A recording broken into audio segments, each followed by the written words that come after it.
vamos a ver qué es lo que se pensaba, al menos en el tiempo, pues, de la Reforma. Hemos visto en estas 3 o 4 grabaciones, pues, cómo los padres de la Iglesia, al presentar el pretribulacionismo, se confundieron mucho por no tener una solidez, bíblica o no tener una luz bien clara de poder hacer la distinción, al menos de lo que es el arrebatamiento y la segunda venida. Este error lo cometieron bastante grande y el problema surge que posteriormente, pues San Agustín era pues un gran filósofo. No le quiero llamar reformador, aunque fue un hombre muy importante en la era cristiana. Gracias a él tuvimos la traducción pues, del griego al latín y por San Jerónimo también. San Agustín contribuyó mucho y tiene libros muy buenos, yo lo recomiendo. Por ejemplo, el Ciudad de Dios, ¿no? Pero San Agustín, por su época, pues era más filósofo que cristiano, digámosle así. ¿Por qué? Bueno, San Agustín pues había estudiado toda la filosofía platónica y evidentemente se inclinaba tanto que él es considerado un gran filósofo platónico y cuando va a escribir la Biblia o al traducirla, mejor dicho, todos los conceptos filosóficos platónicos los plantea, los que escribe, sin darse cuenta, o adrede, pero los escribe, como por ejemplo, y no vamos a entrar en detalle, el concepto filosófico de la predestinación. Porque el tema de la predestinación individual no es bíblica. Todo esto son conceptos platónicos, como lo argumenta Platón en su época y cómo lo adopta San Agustín. El problema es que luego surge el padre de la alegoría, conocido como Orígenes, y Orígenes, bueno, pues todo lo alegoriza, ¿no? Todo. Él no cree que la Biblia haya parte literaria, su parte histórica, el trasfondo histórico, como que para él lo borra, y todo empieza a alegorizarlo.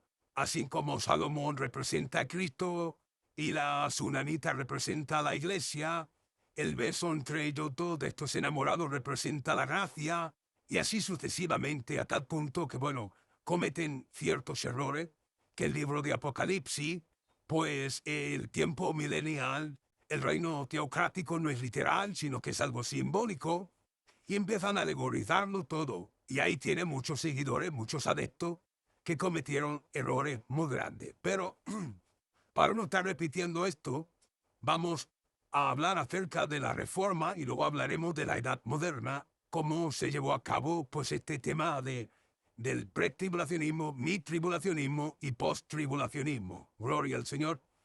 Tenemos que decir que los reformistas llegaron a adoptar este tipo de interpretación histórica, pero su anticristo, para ello, de la forma en como lo veía, fue el papado, el papa en vez de Mahoma. Ya cambian las cosas. ¿Os dais cuenta?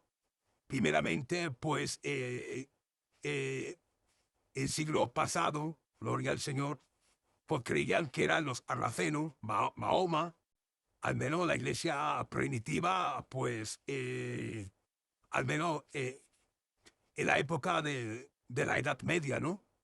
Concebían esas ideas, pero con el tiempo vemos que la reforma cambian y ahora es el papado, en vez de ser Mahoma en sí.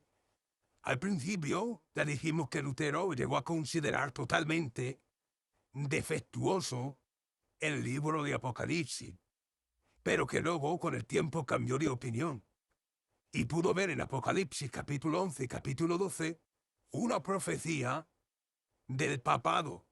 Y también dijo que la bestia del capítulo 13 era el mismísimo Papa. Según Lutero, el número 666 estaba representando el periodo de dominación papal. ¿Os dais cuenta cómo surge la idea alegórica, la interpretación protestante, este tipo de interpretación histórica, relacionando el papado con el anticristo, era dominante?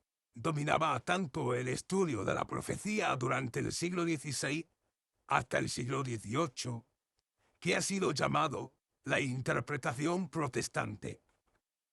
Aunque tenemos que decir que la mayoría de los reformistas sostenían la posición amilenial por aquel entonces. Algunos de esta persuasión histórica fueron premilenianistas y veían en los sellos, la trompeta y la copa de Apocalipsis la historia de la Iglesia representada simbólicamente y la segunda venida en el capítulo 19, después de la cual llegaría a acontecer el reino milenario y la consumación del fin.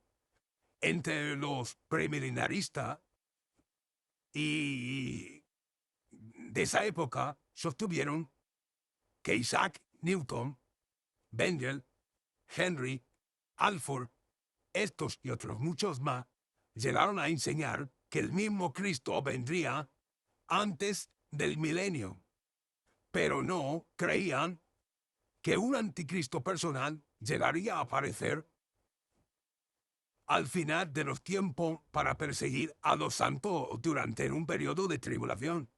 Más bien enseñaron que la tribulación se extendía a lo largo de la historia de la Iglesia y que los 3 años y medio, o sea, los primeros 1260 días, podrían significar el número de años que va a producir la Iglesia antes del fin del mundo, es decir, el midtribulacionismo.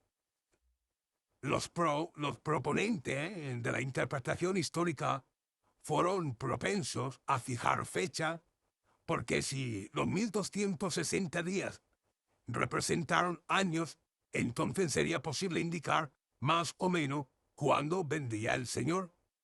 William Whiston, por ejemplo, predijo que el milenio comenzaría en el año 1715, cuando no sucedió.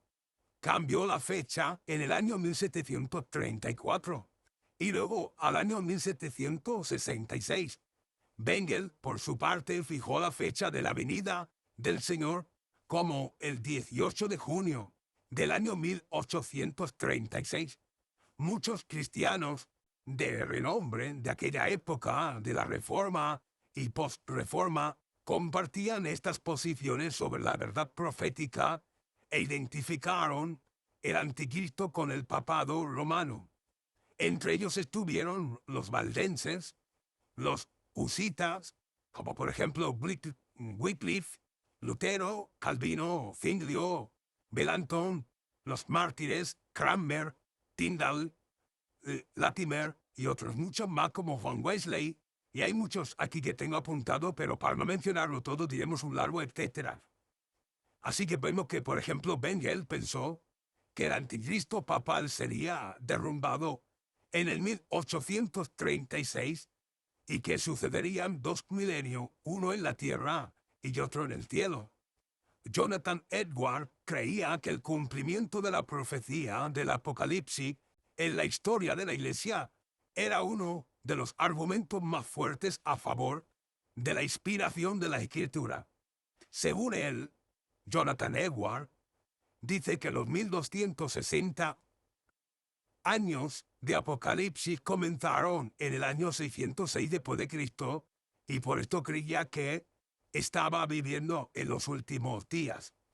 Algunos de estos líderes protestantes eran conocidos como los amilenanistas, y otros eran los premilenialistas, y luego estaban los postmilenialistas.